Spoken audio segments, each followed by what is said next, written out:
Joining us now is Jennifer Witz. She's the CEO of SiriusXM, which is more than 80% owned by Liberty. So, in a sense, they are your corporate bosses. Jennifer, good to have you here. Great to be here. We talked a bit with Maffei and even Malone about the ad market, but I'd love to get your take as well. I think, what did I see? The run rate is $1.88 billion in terms of ads. Yeah. So what are you seeing, both on Pandora, podcasts, and the like?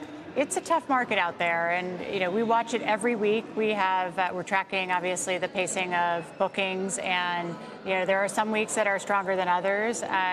We have the three categories, like you mentioned. We have Pandora, which is our biggest platform, owned and operated; SiriusXM, which is broadcast; and our off-platform business, which is really dominated a lot by podcasts, and we've been investing in that significantly over the last couple of years. And there are strong categories, certainly, restaurants, travel, and weaker categories, including financial services and others. And crypto's probably going to get pretty weak, I would think. Yeah, I would expect so. We don't have a lot of that, but we're just focused on finishing the year strong and continuing to invest, because I really believe there's a lot of tailwinds on digital audio advertising, and we want to be right there when it comes back. Will you continue to invest in podcasting? And I ask because there did seem to be such a flood of investment. We've been joined in the past by Daniel Ek, for example, from Spotify, which made it a real key part of their business, at least for some period of time. But many people say the market's glutted at this point. There's just too many podcasts, perhaps not enough advertising. How do you view it? There's certainly a lot of competition for the content. Our strategy is pretty unique. We see it two ways, really. We have a lot of great properties like Audio Chuck, NBC, Conan, Office Ladies, Crooked Media. So we're really well positioned with the portfolio we have today.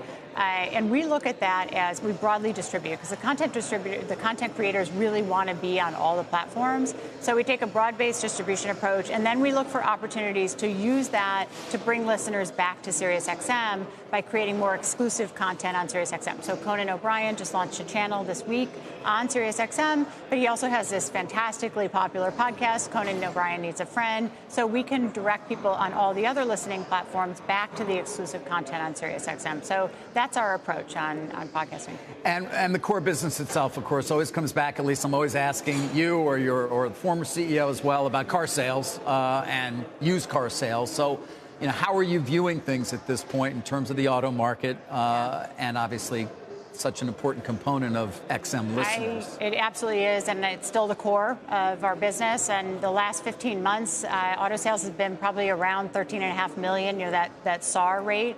It hasn't been that much change. October, we started to see a little bit of a tick up. Inventories freed up a little bit. So I would expect that to continue to get better going into next year. Used cars, I'm glad you pointed it out, because so many people focus on the new car side, but used cars have been down 10% this year, and nearly 50% of our trial starts come from the used car side of the business, and that's not expected to change that much going into next year. So we'll see. My expectation is that supply will come back, and the real question is what happens with demand, given just the economic uncertainty. Yeah, given budgets and things like that. Well, how much discounting do you have to do in order to keep people? Yeah, for us? Yeah. So we have a really strong value proposition. We've just launched a lot of new content, even in the last few weeks. And we use promotional plans selectively to onboard and to retain customers. But we've also had a really strong history of raising prices over time. When we launched this service 20 years ago, it was $10 a month. Our core product is now $18 a month. So that's 3%. On average every year that we've increased prices, and we'll look to selectively do that going forward. What do you find in time spent in the car, in particular listening to Sirius? I ask in part because I have it in both of my cars, but the fact is I also have Apple CarPlay at this point, an opportunity to very easily listen to other competitors. Do you find time spent is going down in terms of listening amongst your viewers? Or I should say your listeners.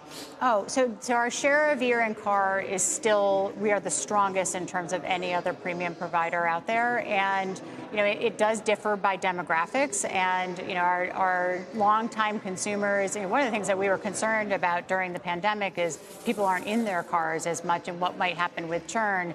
But the reality is, if you're in your car for an hour a day or 10 minutes a day, if you have the content you love on SiriusXM, you still want to listen to SiriusXM, even if it's 10 minutes a day. So we really haven't seen a change in churn, in the last couple of years, even through the pandemic and even going into the slowdown.